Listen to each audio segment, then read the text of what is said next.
Deep beneath the trembling streets of London, in a suffocatingly small, smoke-filled room, a man sits alone at a desk. It is 3 o'clock in the morning. The air raid sirens have finally stopped wailing, but the psychological noise in the room is deafening. The man is exhausted. His eyes are bloodshot. His uniform is perfectly pressed, yet his posture carries the weight of a crumbling world. He pulls a small, leather-bound diary from his desk drawer. He opens it, picks up his pen, and begins to write. He does not write about the tactical movements of armies.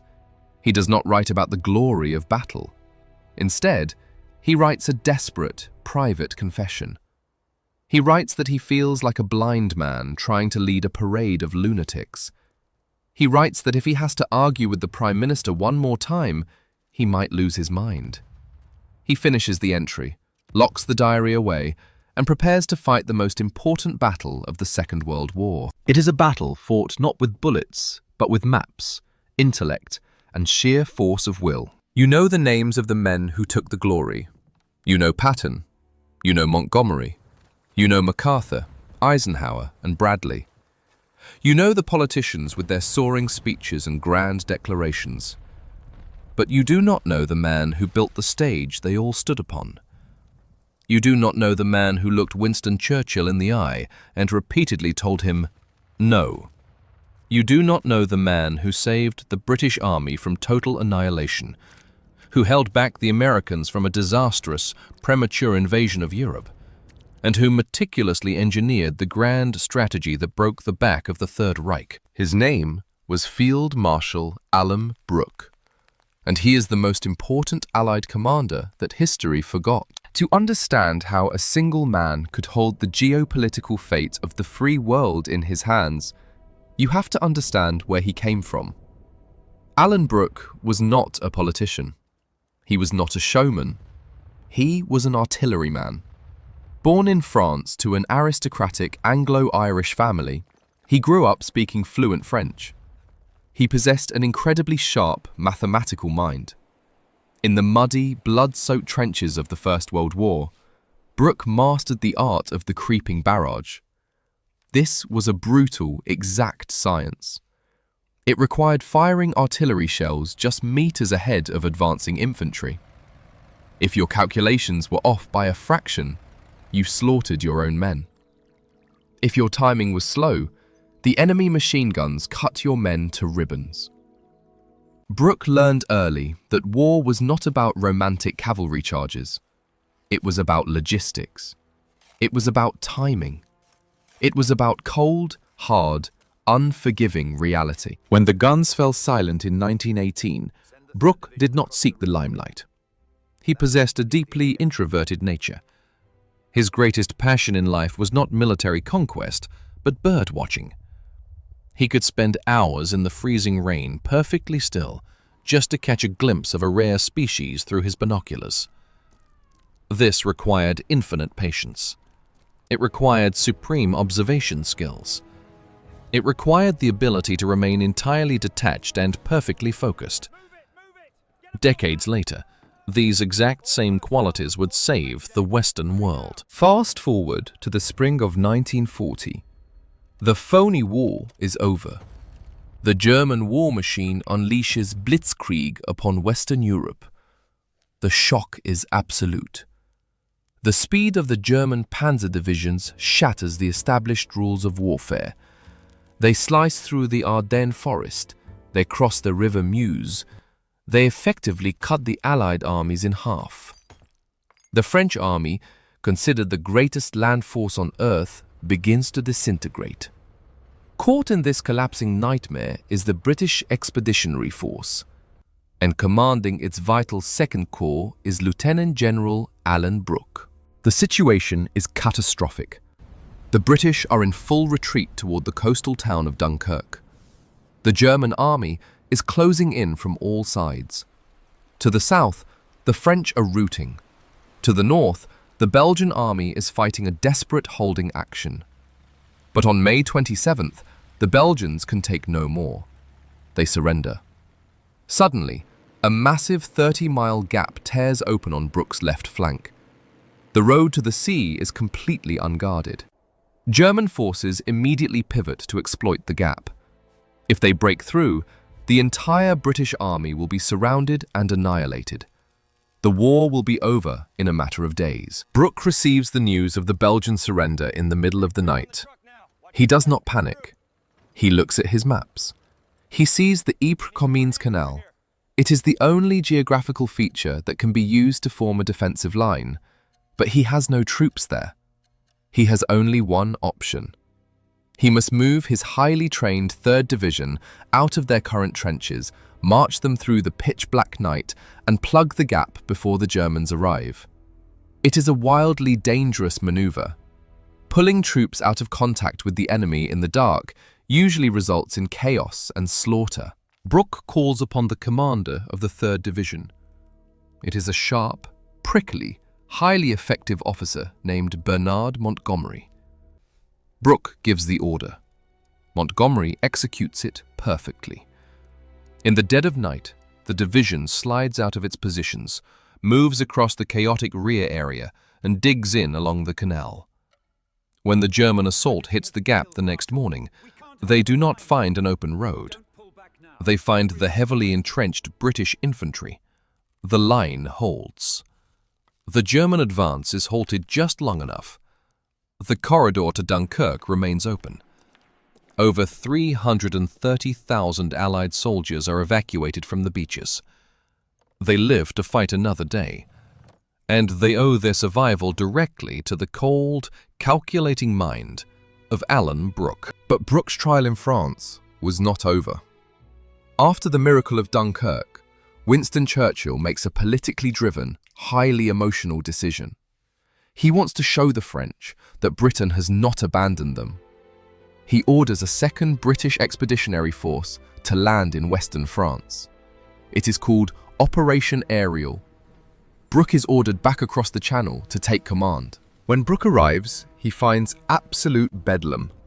The French government is in flight. The French army has ceased to exist as a cohesive fighting force. German armor is pouring south, entirely unopposed. Brooke quickly realizes that this new deployment is not a gesture of solidarity. It is military suicide. Any British troops landed in France will simply be scooped up and marched into German prison camps. Brooke picks up a telephone. He manages to get through to London. He is connected to Winston Churchill. At this point, Churchill has only been Prime Minister for a few weeks. He is an imposing, terrifying figure. He demands aggression. He demands that the British army fight it out alongside their French allies. But Brooke refuses. Standing in a chaotic French command post with the enemy rapidly closing in, Brooke tells the Prime Minister of the United Kingdom that the operation is impossible. He tells Churchill that the French are completely beaten. He insists that every single British soldier must be evacuated immediately. Churchill argues. He blusters. He demands obedience. But Brooke does not yield. He uses his artilleryman's logic. He explains the exact positions of the enemy, the lack of French reserves, and the mathematical certainty of defeat. Finally, facing a general who simply will not be bullied, Churchill relents. Brooke oversees the evacuation of another 150,000 men from the western ports of France. He boards one of the last ships out. He has saved the army for a second time. But more importantly, a new dynamic has been born. Brooke has learned that he can stand up to Winston Churchill, and Churchill has learned that Brooke is a man of unshakable steel. Britain now stands completely alone. The threat of a German cross-channel invasion looms large. Operation Sea Lion is being prepared. Brooke is appointed Commander-in-Chief, Home Forces. His job is to prepare the island for a brutal fight to the death. He tours the beaches. He inspects the pillboxes. He plans the counterattacks. He knows that if the Germans land, the fighting will be savage, and the British army is desperately short of tanks and heavy weapons. He spends his days riding in staff cars, constantly analyzing the terrain, looking for choke points and killing zones. But as the Royal Air Force wins the Battle of Britain, the immediate threat of invasion slowly recedes. Hitler turns his treacherous eyes to the east, launching Operation Barbarossa against the Soviet Union. The war expands, and the strategic picture becomes infinitely more complex. In December of 1941, the world shatters again. The Japanese attack Pearl Harbor. America is dragged into the war. In the Far East, the British Empire suffers humiliating, catastrophic defeats. Malaya is overrun. Singapore falls, resulting in the largest surrender in British military history.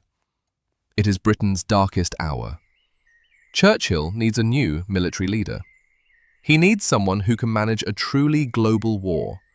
He needs someone who understands the grim mathematics of survival. He appoints Alan Brooke as Chief of the Imperial General Staff.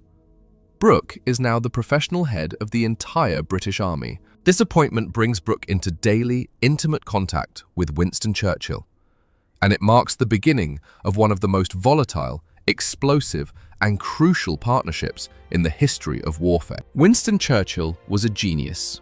He was a man of immense spirit, boundless energy, and unyielding courage. He was exactly the leader the British people needed to maintain their morale. But as a military strategist, Churchill was utterly terrifying. His mind was a perpetual motion machine of wild, theatrical ideas. He wanted to invade Norway. He wanted to capture the Indonesian island of Sumatra. He wanted to launch commando raids across the Mediterranean. He was obsessed with going on the offensive, regardless of the logical constraints of manpower, shipping, and supply lines. He operated on emotion and historical romanticism. Brooke operated on facts. He saw the war as an incredibly complex, interconnected machine. You could not simply attack a beach because it looked good on a map. You had to know exactly how many landing craft you possessed. You had to know the exact capacity of the local rail networks. You had to calculate the exact tonnage of fuel required to sustain the advance. Every night, the routine was the same. Churchill would sleep during the afternoon. Then, he would summon his chiefs of staff to the underground cabinet war rooms late in the evening. The meetings would routinely stretch until 2 or 3 in the morning. The air would grow thick and foul with the smoke of Churchill's cigars. The Prime Minister would pace the room, dictating grandiose plans, dreaming of glorious victories. And every night, Alan Brooke had to be the man to shatter those dreams. Brooke would sit at the table, his face a mask of stern, uncompromising discipline. He spoke rapidly, clipping his words, delivering rapid-fire bursts of logistical reality. He would point out the fatal flaws in Churchill's plans. He would explain why they did not have the ships, why they did not have the air cover, and why the troops would be slaughtered. This frequently enraged Churchill. The Prime Minister would shout. He would accuse his generals of cowardice. He would pound his fists on the table. Brooke never flinched. He never raised his voice, but he never backed down. He would stare the Prime Minister down and calmly repeat the facts. He once noted that dealing with Churchill was like trying to control a runaway horse while carrying a fragile glass vase. It was mentally exhausting. Brooke had to constantly block Churchill's worst impulses, while simultaneously trying to channel the Prime Minister's immense energy into productive, realistic strategies. The strain was unimaginable. Brooke was carrying the burden of millions of lives. He was working 18-hour days. He was starved for sleep. He was emotionally isolated. He could not show weakness to his subordinates, and he could not show fatigue to the Prime Minister. So he found an outlet. Every night, no matter how late the hour or how crushing his exhaustion, Brooke would open his diary. These diaries were meant only for his wife. They were his psychological safety valve. In them, he unleashed all of his pent-up frustration. He called the midnight meetings a madhouse. He vented his sheer exasperation with politicians who thought wars could be won with pretty speeches. He poured out his deep, agonizing fears about the fate of the nation. Writing these words allowed him to bleed out the poison of the day. It allowed him to wake up the next morning, put on his perfectly tailored uniform, and return to the war room with a clear, rational mind. The diary saved his sanity. And by saving his sanity, it helped save the war. But Churchill was not the only force Brooke had to control.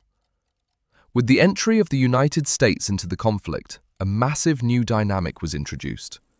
America brought unlimited industrial might and vast reserves of fresh manpower. But they also brought an entirely different philosophy of war. The American military establishment was led by General George Marshall, the U.S. Army Chief of Staff. Marshall was a brilliant organizer. He was a man of immense integrity and straightforward logic. The American strategic doctrine was simple. Find the enemy's center of gravity, mass your forces, and punch straight through it. To Marshall and his planners, the objective was obvious. The heart of the German war machine was in Berlin. The shortest route to Berlin was across the English Channel and through France. Therefore, the Allies should launch a massive cross-channel invasion as soon as possible. They drafted plans codenamed Sledgehammer and Roundup, aiming for an invasion of Northern Europe in late 1942 or early 1943. When Alan Brooke saw these plans, his blood ran cold. Brooke understood the German army better than anyone in Washington. He had fought them. He had seen their tactical brilliance and their terrifying speed. He knew that if a combined Allied force landed in France in 1942, it would be an unmitigated slaughter. The American army was brave, but they were green. They had no combat experience. The British army was still rebuilding. The Allies did not have air superiority over France, and crucially, they did not have nearly enough specialized landing craft. If they landed on the beaches of France, the veteran German panzer divisions would counterattack instantly and hurl the Allies back into the sea. Such a defeat would be catastrophic. It could break the political will of the Allied nations. It could lose the war. Brooke knew that a direct assault was impossible. He proposed a radically different approach. It became known as the Mediterranean strategy. Brooke argued that before the Allies could strike at the heart of Germany, they had to stretch the German army to the breaking point. They had to force Hitler to defend a massive perimeter. Brooke wanted to clear the Axis forces out of North Africa. This would secure the vital shipping lanes of the Mediterranean, saving millions of tons of merchant shipping. From there, the Allies could invade Sicily and then push up the Italian peninsula. Brooke's logic was brilliant and brutal. Italy was the soft underbelly of the Axis. By attacking there, the Allies would force Hitler to pull vital divisions away from the Russian front and away from the coast of France. They would force the Luftwaffe into a war of attrition in the skies over the Mediterranean. They would bleed the German war machine white. Only when the German reserves were exhausted, only when the Wehrmacht was stretched paper-thin across the whole of Europe, should the grand invasion of France take place. The Americans hated this plan. To the planners in Washington, the Mediterranean looked like a massive distraction. It looked like the British were trying to use American blood to protect their colonial interests in the Middle East. They viewed Brooke's strategy as timid, peripheral, and overly complicated. The diplomatic clashes were monumental. The grand strategy of the war was hammered out in a series of incredibly tense international conferences. They met in Washington for the Arcadia Conference. They met in North Africa for Casablanca. They met again in Washington for Trident, and in Quebec for Quadrant. At every single one of these conferences, Alan Brooke was the master of the debate. He was a formidable opponent. Brooke would arrive at these meetings armed to the teeth with exact logistical data. While the Americans spoke in broad, aggressive concepts, Brooke spoke in precise shipping tonnages and exact troop availability. He would relentlessly interrogate the American plans. How many divisions can you land on day one? Where are the landing craft coming from? How will you supply them in a winter gale? He exposed the fatal logistical gaps in the American desire for an early invasion. Slowly, painfully, through sheer intellectual dominance, Brooke bent the Grand Alliance to his will. He convinced them to invade North Africa in Operation Torch. When that succeeded, he convinced them to invade Sicily in Operation Husky. When Sicily fell, he convinced them to invade the Italian mainland. The Americans were deeply frustrated by him. Some US generals felt he was arrogant and condescending. He had a habit of snapping his pencils in half when he heard an idea he considered foolish. He did not suffer fools, and he made no effort to be charming. But even his harshest American critics eventually realized that his strategic calculus was flawless. And history proved Brooke exactly right. In August of 1942, the Allies launched a large-scale amphibious raid on the French port of Dieppe. It was intended as a test of the German coastal defenses. It was a massacre. The attacking force, mostly Canadians, were pinned down on the beaches and slaughtered. Over 60% of the attacking force was killed, wounded or captured. Dieppe was a horrifying preview of what would have happened if the Allies had attempted a full-scale invasion in 1942, as the Americans initially wanted.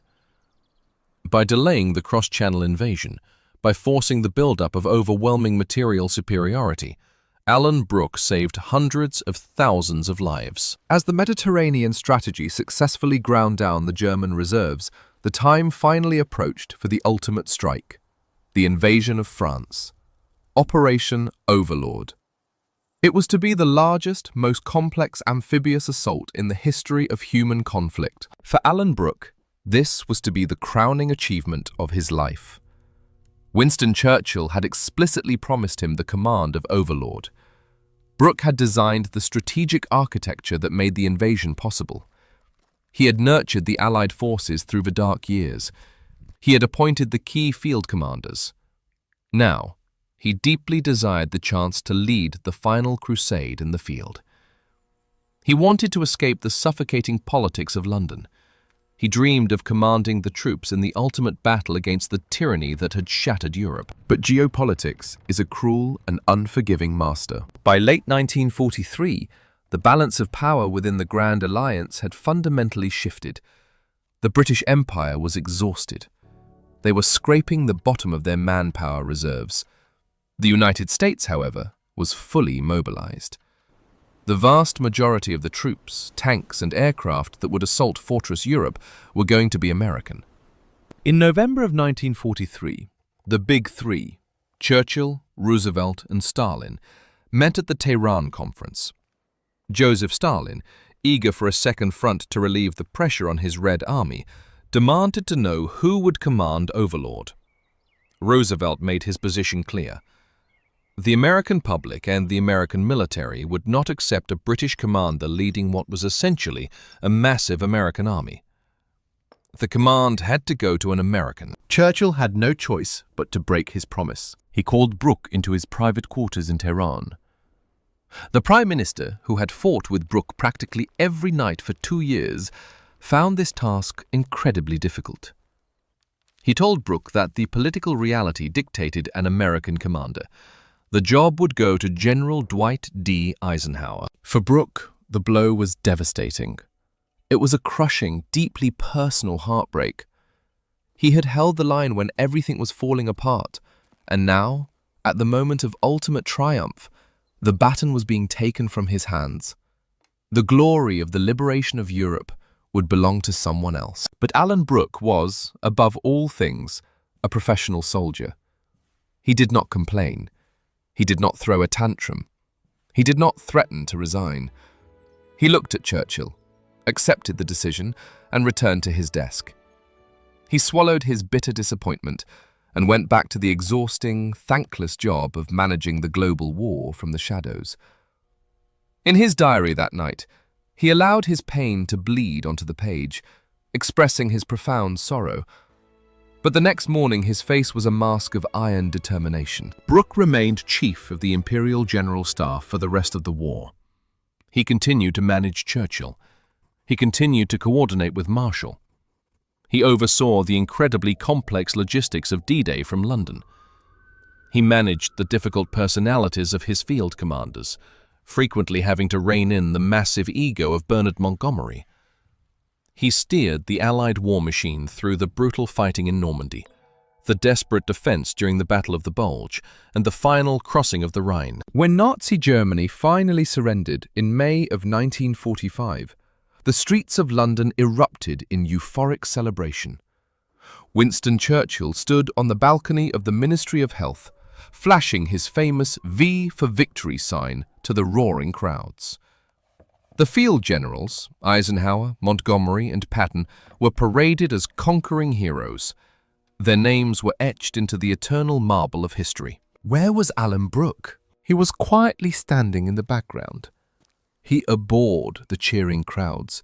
He despised the theatricality of victory. He had done his job. He had done his duty. And now, he simply wanted to go home. Following the war, Brooke was elevated to the peerage, becoming Viscount Alan Brooke.